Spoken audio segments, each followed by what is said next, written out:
तर जायच्या आधी आम्ही इतके एक्साइटेड होतो आणि पोहोचल्यानंतर काही झालंच वेगळं. तर सकाळी लवकर उठून पहिले भाजी चपातीचा मस्तपैकी नाश्ता बनवला आणि तासभर कबड समोर उभं राहून पण शेवटी मला तेच जुराने पुराने कपडे घालावे लागले. आता मी इथे नेहमी शॉपिंग करत असते, पण तरी पण माझं कपड्यांमध्ये सॅटिस्फॅक्शनच होत नाही. त्यानंतर मस्तपैकी मेकअप वगैरे केला आणि लगेच तेवढ्यात कॉल आला की आवरलं का नाही. तर फटाफट गाडी काढली आणि जेव्हा केव्हा बाहेर जायचं असेल तेव्हा मेकअप इज कंपल्सरी. पण यावेळेस मी खूप लाईट मेकअप केला होता कारण काय माझ्याकडे टाइमच नव्हता. त्यानंतर माझ्यासोबत असं काय होईल मला बिलीव्हच होत नव्हतं आणि जेव्हा केव्हा माझं माइंड स्टेबल नसतं तेव्हा मला खूप थॉट्स येतात.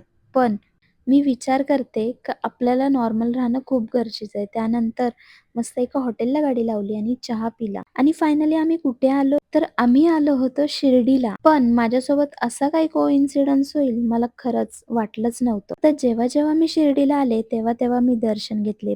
यावेळेस मी मंदिरात न जाता डायरेक्ट जिथे काम होतं तिथे गेले. मला वाटलं की मंदिरात जायला टाइम भेटेल पण मला खरंच भेटला. तिथे खूप छान असं रिसॉर्ट होतं. तिथे आमची मीटिंग होती. त्यानंतर यांचे काय असे फोटोशूट चालू होते. खूप सारे फोटो काढल्यानंतर आम्ही परतीच्या प्रवासाला निघालो. तर आजसाठी एवढं. भेटूया नेक्स्ट ब्लॉगमध्ये. So bye bye.